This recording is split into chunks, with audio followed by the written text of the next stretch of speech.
Okay, welcome back. Part 5 of my Atari cartridges collection. We're getting into the really common stuff here. The things that everybody's seen and probably owns if you're into Atari or were into Atari.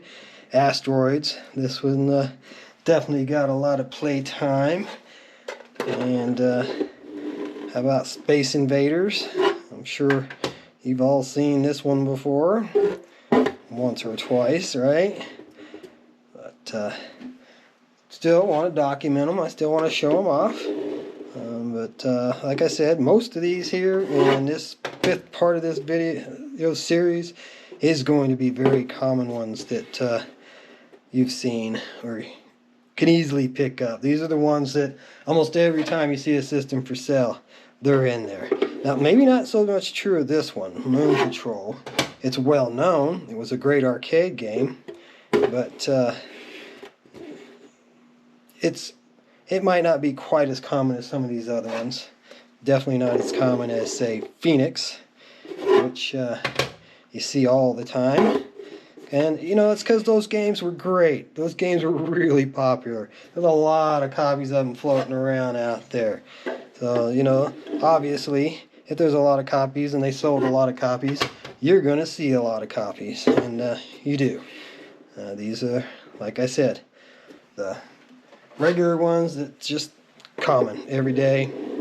Used to be, like I said, you could pick these all up all day long for even as low as a quarter, 50 cents to $1. It was much more common to run across.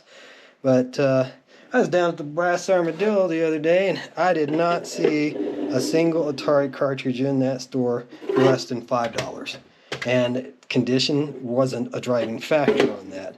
I've seen a lot of them that had really damaged labels, even missing the end labels, and they're still $5, $10. Lots of them. Some of them, you know, go higher, I guess, when you get more unusual. So I don't know if there's been a resurgence in interest in Atari lately, or people just think the stuff's worth more than it is.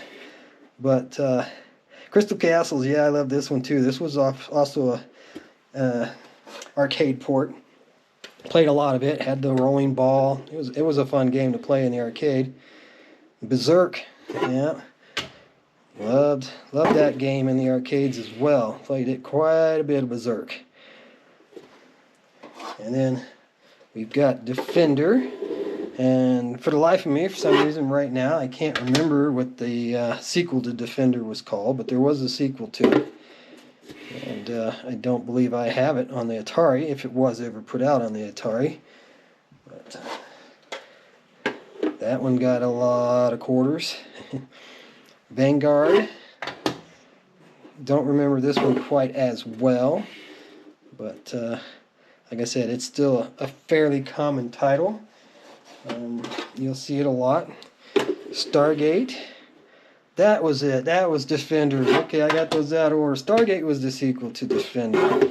I remember now. You had Defender and then Stargate, which was, you know, sequel, updated version. And then Yar's Revenge. Yeah, I played a lot of Yar's Revenge. This was one that I was good at, and I definitely put some time in to this cartridge. Got a pretty cool artwork on there too. I like that. That's neat. And how about Pole Position? Anybody remember Pole Position? Oh yeah. I liked racing games a lot more in later years than I did early on.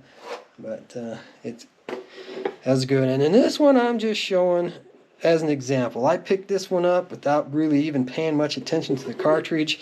Pole Position 2 caught my interest. I was like, wow, that's really cool. Then you get home, try to put it in your Atari. And it does say Atari Pro System if you were paying attention. I wasn't. But you could clearly see that it's different. It's got different slots. And it will not go in an Atari because it was made for the Atari... let me see, I think it was on here. I said it on here somewhere. Well, the Pro System. Not for the 2600. So, I've never, ever played that one because of that. I don't have the Pro System. Never did. And Pac-Man. Okay, yeah, we've all Played to death Pac-Man. This wasn't nearly as good as the arcade. Had a lot of flicker, I remember that. But it was still cool just to be able to play Pac-Man at home. And then they also did Mrs. Pac-Man. Had some cool artwork there. And then to end up the trilogy, we've got the Junior Pac-Man. Not Pac-Man Jr., but Junior Pac-Man. And it's probably a little later, probably a little more close to the end of the life. I see it says 1988 there, and I believe Atari quit putting cartridges out in 91 or 92. So this was near the end. They were cutting production costs, black and white instead of color. And then, this was one that everybody had. Everybody had Breakout. Played a lot of Breakout, waiting to go to school in the mornings over at a friend's house. Because I didn't get a Nintendo. I keep saying Nintendo. I didn't get an Atari until 82. 1982 is when I finally got an Atari. My mom wouldn't get me one, didn't want me hooking it up and ruining her TV. So when I got a little 10-inch black and white TV for my room and got me an Atari, and yep, I was playing these in black and white. So Super Breakout was obviously a sequel to Breakout there. But I really liked those. Those were fun games. I like playing Breakout.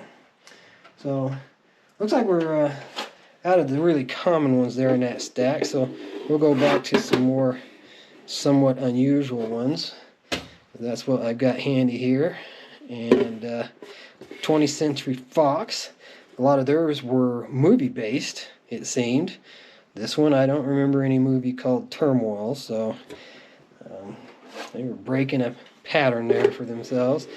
Wizard of War. Yeah, definitely played that one a lot in the arcades. And it's funny, because they tell you what to do, but who knows what a Burr Wars is, or a Gar War, or a Thor War.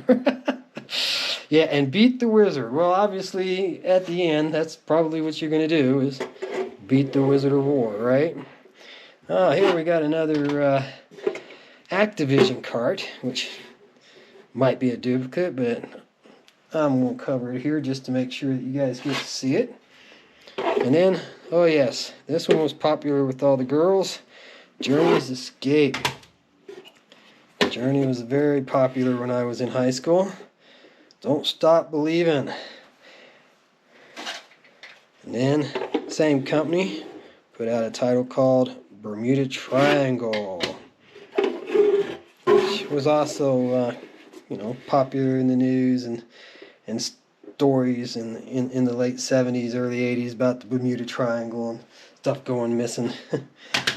And so, now we're getting into a series of games that were put out by, I don't remember who, I can't read it right now, don't have my stronger glass. Parker Brothers, yes.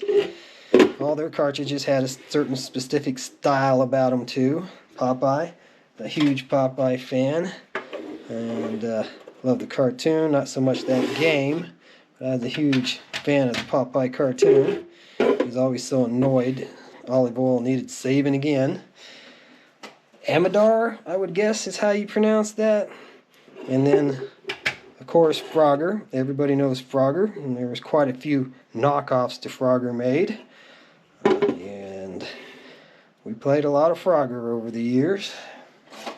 And then, Gyrus. How cool is that, huh? Gyrus was a great game. And somebody really went out of their way to mark up their copy there of that. And how about Super Cobra? If I remember right, that's pretty much a knockoff of Defender. Or Stargate, whichever. And so we're going to give it a rest right there very quickly.